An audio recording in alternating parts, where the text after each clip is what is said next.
설정과 캐릭터는 굉장히 좋았고 그 캐릭터를 연기하는 박보영 배우님도 좋았으나 이야기가 전개되는 과정과 방식이 굉장히 불호였던 드라마.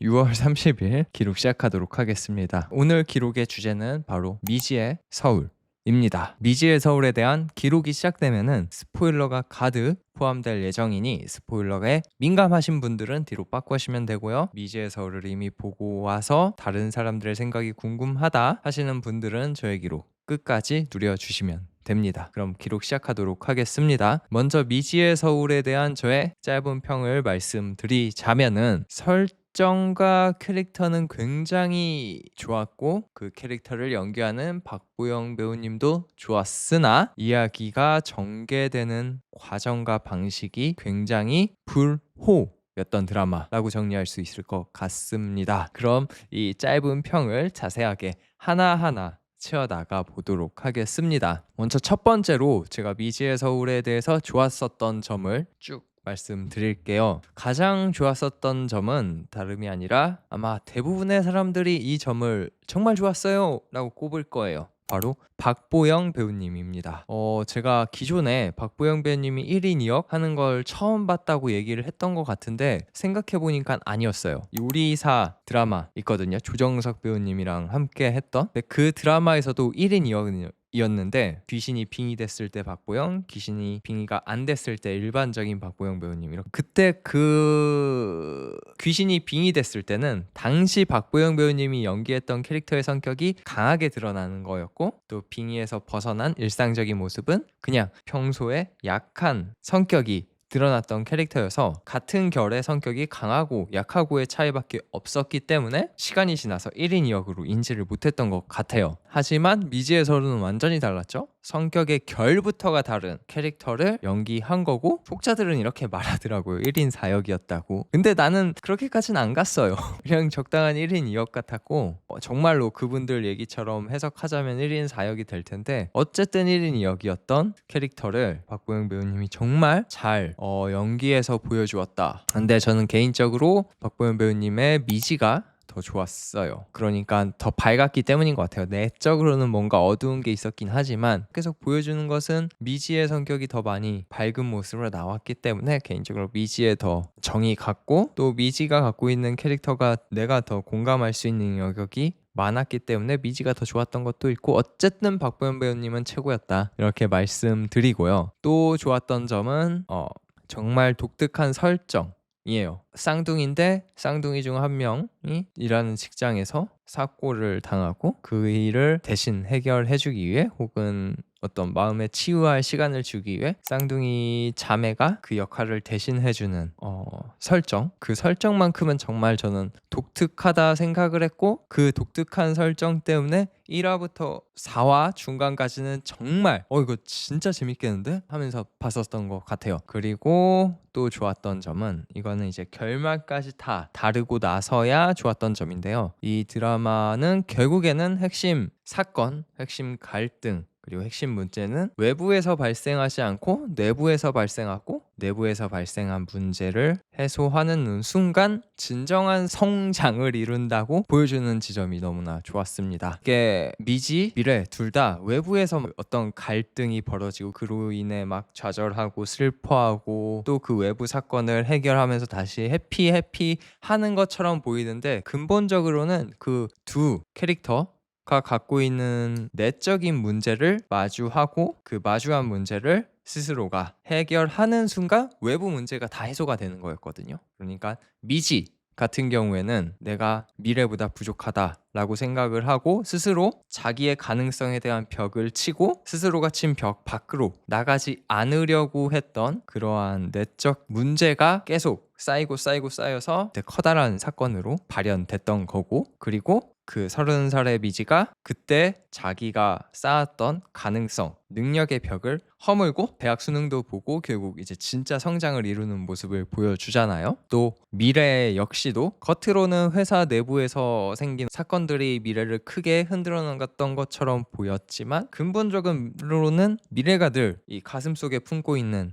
장녀라는 가녀장이라고 해야 되나? 그렇기 때문에 스스로 무너지면 안 되고 돈을 벌어야 되고 이 집안을 먹여 살려야 된다라는 그 엄청난 무게감 때문에 자신 스스로를 돌보지 못했던 것들이 쌓이고 그러다 보니까 속 시원하게 뭘 내뱉지 못하다 보니까 그 사건이 났던 거고, 근데 결국에는 스스로 장녀라는 무게감을 내려놓고 나서야 진짜 자신이 하고 싶은 거, 정말 자기가 나아가고자 하는 길을 발견하고, 그때서 이제 회사 간두고 이제 다 구속하고 제대로 팍팍팍팍 처리해 나가잖아요. 그걸 봤을 때 결국 이 드라마는 근본적으로 내 안에 내가 쌓아놨던, 내가 회피했던 문제를 제대로 마주하는 순간, 그리고 마주한 그 문제를 해결해야 외부의 문제가 깔끔하게 해소된다는 점, 그러면서 진정한 성장을 이룬다는 점을 보여준다는 거죠. 그게 나는 좋았다. 여기까지가 분명하게 드러난 이 드라마의 좋았던 점이고요. 이제 정말 아쉬웠던 점을 하나하나 또 저의 기록 안에서 채워보도록 하겠습니다. 첫 번째로 아쉬웠던 점, 이거는 지난번에 짧은 리뷰 영상에서 말씀드린 것처럼 전개 구조와 방식이, 그 고구마 답답이 전개가 너무나 제 스타일이 아니었어요.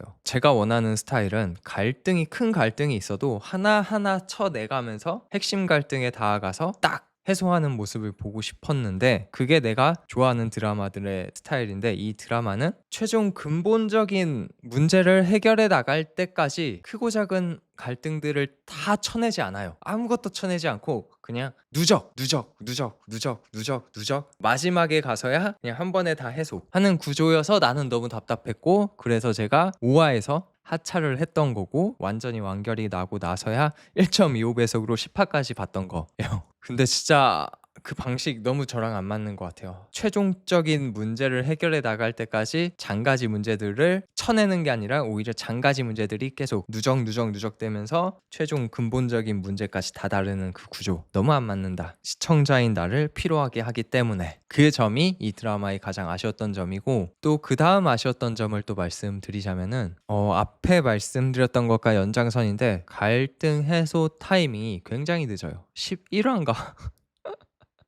10화 말미에 가서야 그냥 최종적으로 갈등들이 다 해소가 되잖아요. 또 그렇다 보니까 내가 초반 1, 2, 3, 4화를 보면서 기대했고 상상했고 보고 싶었던 장면이 12화에 가서야 나왔던 게 전 또 개인적으로 아쉬웠어요. 저는 1화, 2화, 3화 보면서 미래가 시골에서 힐링하고 치유해 나가는 모습, 미래는 그런 모습 중점적으로 나올 거라고 생각을 했는데, 그 모습이 마지막에서야 나왔잖아요. 12화에서. 그게 아쉬웠다. 그리고 또 아쉬웠던 거는 최종 갈등이며 장가지 갈등이며 그게 단 1화, 2화 내에 끝나버리잖아요. 그렇다 보니까 빌런들이 퇴치되는 과정이, 그 과정이 하나도 제대로 안 나와요. 그러니까 결과만 해고당했네, 고소당했네, 민사에서 졌네, 이전됐네 라는 것만 나왔을 뿐이지, 그 과정에서 걔네들이 처참하게 밟히고 깨지는 모습들이 안 나왔어요. 그렇다 보니까 나는 그게 굉장히 뜨뜻미지근한 것처럼 느껴졌어요. 제가 원했던 그림은 미래인 척하는 미지가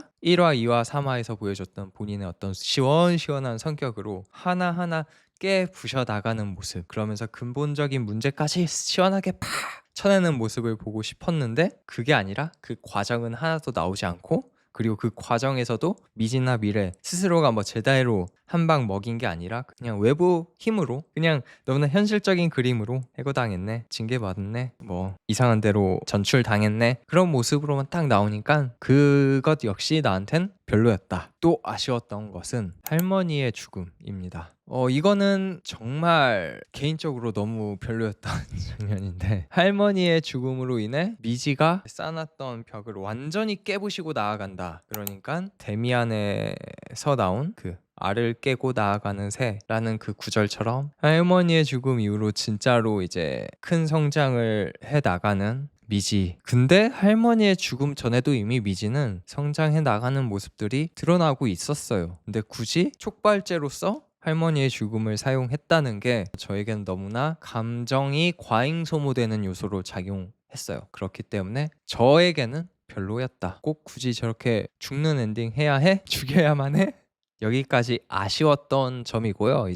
제가 이거 하나 얘기를 해야겠다. 아쉬웠을 뻔했는데 좋았던 점으로 바뀐 게 있어요. 제가 지난번에 5화 마지막에 얘가 흑막이네 라고 생각했던 그 캐릭터 있잖아요. 흑막이 아니었어서 좋았어요. 내 예측에서 벗어나니까 좋아. 그리고 개연성 있게 벗어나서 좋았다. 그럼 다음 제가 정말 공감됐던 캐릭터에 대해 말씀드리도록 할게요. 개인적으로 저는 미지에게 정말 많이 공감이 됐습니다. 바로 스스로 자기 가능성, 역량, 능력의 벽을 세워놓고 그 벽을 깨고 앞으로 나아가지 않으려는 그 모습들이 너무나 과거의 저를 보는 듯한 혹은 지금의 저를 보는 듯한 느낌을 줬기 때문에 공감이 됐고, 특히 미지가 다리를 다치고 나서 그때 미지가 쌓은 벽이 이제 내가 할 수 있는 건 다 끝났어, 내가 나아갈 수 있는 길은 없어 라고 하면서 집 밖으로 안 나가고 방에만 웅크려 있는 모습이 나오잖아요. 그 마음가짐과 그 모습이 저랑 너무나 비슷해요. 저는 능력이 1도 없는 병신이라고 생각을 갖고 살아가고 있거든요. 정말 능력이 없기도 하고 더 이상 발전해 나갈 가능성, 새로운 길도 없는 사람이고, 근데 한 가지 다른 점이라면은 나는 그런 생각을 갖고 있긴 하지만 그렇게 방 안에서만 혼자의 시간을 보내지 않고 있다는 점, 그 점 빼고 자기가 쌓아놓은 그 벽, 그리고 그 벽 안에서 계속 살아가는 그 모습이 너무나 공감이 됐고 많이 몰입하게 되는 요소였다라고 정리해 볼 수 있겠네요. 근데 결국 미지는 그 벽을 깨고 나아가서 자기가 그 벽을 잘못 쌓았다라는 것을 시청자들도 스스로에게 입증을 하고 보여주잖아요. 하지만 나는 그럴 수 없다. 내가 쌓은 이 능량의 벽은 그게 정답이기 때문에 난 정말 병신이 맞아요. 여기서 나아갈 수 없는 병신이 맞고, 여기까지가 제가 가장 공감이 갔던 미지에 대한 얘기였고요. 그 다음 이 드라마에서 빼놓을 수 없는 요소죠. 바로 로맨스거든요. 여기서는 여자 주인공이 2명이 되기 때문에 총 2개의 커플 아닌 커플이 등장해요. 찐 커플이라 할 수 있는 박보영 배우님과 박진영 배우님 커플인데, 이 커플은 저는 개인적으로 아쉬워요. 어떤 점이 아쉽냐? 박진영 배우님이 아쉽습니다. 개인적으로 박진영 배우님이 나오면 난 너무 몰입이 깨져요. 그렇기 때문에 박진영 배우님이 혼자 뭔가 이끌어 나가는 씬은 뭐 그렇다 쳐. 근데 박보영 배우님과 합을 맞추면서 로맨스를 쌓아나가는 장면에서는 더 크게 깨져버려요. 저는 이 점이 너무 아쉬웠어요. 이 드라마를 100%, 200%, 300%, 400% 누리기 위해서는 그 두 커플의 로맨스도 제대로 온전하게 누려야지 그렇게 누릴 수 있는데 그러지 못했잖아요. 박진영 배우님이 모일 때마다 저는 몰입이 깨져서, 그래서 그 로맨스를 누리지 못해 100% 누리지 못한 이 드라마가 아쉬웠습니다. 이 커플을 볼 때마다 그 감정이 들었고, 근데 또 반대로 너무나 분량이 짧아서 아쉬웠던 커플 아닌 커플이 있어요. 바로 미래와 딸기밭 사장님 커플이거든요. 그 남자 캐릭터가 남주라고는 할 수 없어요. 정말 분량이 짧게 나오기 때문에. 그래서 매력적이었고, 그래서 더 이제 미래와 알콩달콩 해 나가는 모습을 보고 싶었던 거고, 근데 짧게만 알콩달콩 하는 모습이 나와서 아쉬웠다. 근데 정말 캐릭터의 두 합은 정말 매력적이긴 했어요. 그래서 제가 아쉬운 거는 그 시골에서 미래가 그 딸기밭 사장님과 계속 알콩달콩 하는 모습을 더 많이 비춰주고 보여주었으면 좋았을 거란 생각이 들어서